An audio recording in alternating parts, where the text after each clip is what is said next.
Ready to start? Okay. Hi, this is Nathan Smith-Jones's presentation for SRM 686, the class of the century. This is my qualitative case study for special education teacher attrition. It was a case study involving an N of 1, or a sample size of 1. So basically, the introduction and the purpose.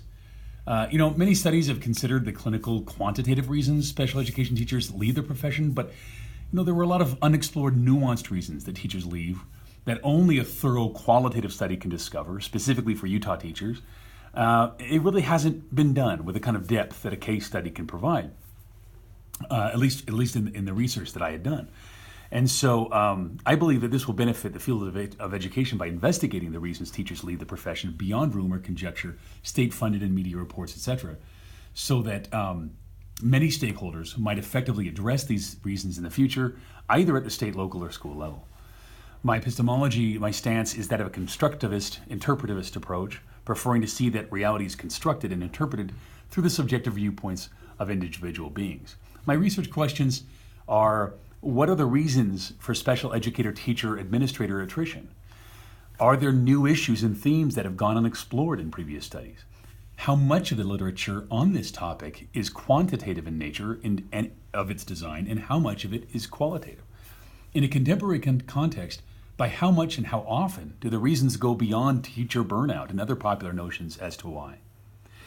What systemic reasons exist for special education teacher attrition, and could some of these studies' research data, given the fact that they are often conducted by school districts with an agenda, be misleading, tainted, or missing things that the districts or the system doesn't want to admit? I came to view this through a critical theory lens because of what was uncovered about the administrative practices, the details of which Kim didn't really want to divulge in our first few interviews, since she wanted to leave Renaissance Academy on good terms.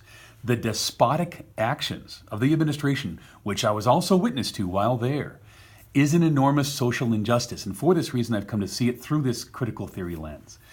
Now, for the basic setup, over a 7-month period, for this, there's my methods and analysis. Here's a picture of Kim. Over a 7-month period, I interviewed the participant, 11-year special educator veteran Kim Beck of Renaissance Academy in April 2017, again in September, and again in November and December of 2017. The first interview in April came shortly after she had decided to quit her job and her career as a special education professional and leader of the special ed department at Renaissance Academy in Utah County. Kim's passionate descriptions as to some of her reasons made me curious about all that she could offer the academic literature on the subject, and she agreed to say yes when I asked her. The study employs an inductive method of data analysis in that it does not start with a hypothesis and an attempt to prove it, quote unquote, with a capital T positivist stance, after collecting the data as with a quantitative study. Rather, the data was collected and common themes were found to compare to the rest of the literature. Here's the literature cited. You're welcome to look at that at your leisure. So the findings. Basically, my results are that many of the most cogent themes that emerge coincide with the literature as to the reasons why special education teachers leave the profession in general. Namely, lack of administrative support. And of course, this really comes to bear on this. We'll get back to that in a second. Also, family issues and general burnout from the amount of paperwork that special education teachers are made to do. Now, however, two recurring themes that I have not specifically seen in the literature had to do with A, a sense of entitlement among parents and special education students, and B, micromanaging administrators, which again goes beyond what the literature says in terms of administrative support. Micromanaging who impose arbitrary reports or assignments that she believes they did in order to feel a sense of superiority, and to ensure that their leadership remains unquestioned, even though all the requested information was already available to the administrators. I had nothing to hide, she said.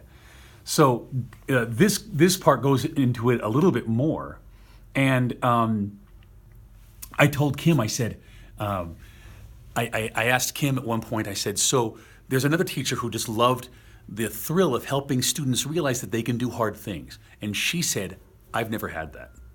She said, when I started, I thought I could make a difference, but I realized I've just become an excuse maker for the kids who want a reason not to do work that can help them improve. I have several students who say, well, you can't make me do that. And parents. I have an IEP, an individual education program, which allows, depending on the student, certain modifications to curriculum, extended due dates for homework, etc. In our final interview, Ms. Beck described the reasons, as she described the reasons she left, it became very clear that the main reason was the administration, who constantly micromanaged and harangued her about parts of her job they knew nothing about. Quote, and I'm quoting Kim here, I do believe there's been a shift from advocating for students to providing an excuse for failure. But I could have dealt with that if the administrative part of the job had been positive. Limitations for future research. Yes, one limitation of this study includes her admission that she and her husband live primarily on his income. The literature states that demographically, most seasoned special educators with years of experience tend to stay with the profession, unlike teachers serving in their first 5 years. What this part of the data, the implications of this on a broader study, really remains unseen. It really will depend on future studies. Lastly, let's talk about trustworthiness. Given that a study's portrayal of a process in an active mode is how we define a work's trustworthiness, that's from Miriam, one of the processes in an active mode that this study uncovered was the depth of impact on which an unsupportive administrator has on the reasons why special educators leave the profession. No quantitative study, I would suggest that no quantitative study could have really noted how visibly upset Ms. Beck became in her final interview as she spoke of the administration at Renaissance Academy more than 6 months after leaving the job. She was livid and emotional. Quote, the micromanaging, the trying to steal my staff away from me, the our agenda is more important than yours attitude, the punishments for speaking my mind and not simply bowing to them, all of it. That's what Kim said. Did the administration do what they did over the course of her years there because they knew the power that she had, that legally a special educator has as much equal administrative power as the administration in Utah? That the fact that she did her job better than they did theirs? Did her stellar construction of that special ed department cause them to become nervous about their performance of their own jobs? Lots of stuff here to dig down in as far as for future studies, but this is an unquestioned trustworthiness issue as far as the depth that this study, a qualitative study, was able to go, that we were able to uncover this, independent of social, societal niceties and the desire to leave on a positive note. Internal validity, the triangulation achieved in this study involves the 4 interviews taken over the course of 7 months, recordings, the current literature, and the artifact of an NPR news story about special education in which Ms. Beck was featured. External validity or generalizability, always an issue with qualitative research. I'm going to be strengthening my study through a modal comparison, although most modal comparisons are through typical special educators, typical person. Well, Kim Beck is far from typical. Kim Beck is an amazing, exemplary special educator. She is her 11 years has been absolutely amazing. I've known other special educators, but in looking at what she did, and I've known special educators who cared, but it really comes down to precision.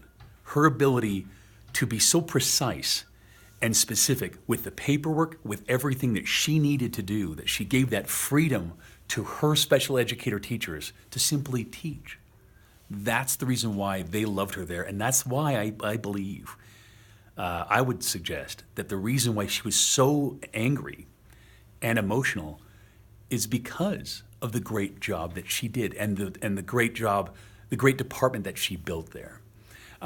Anyway, that's the long and short of it.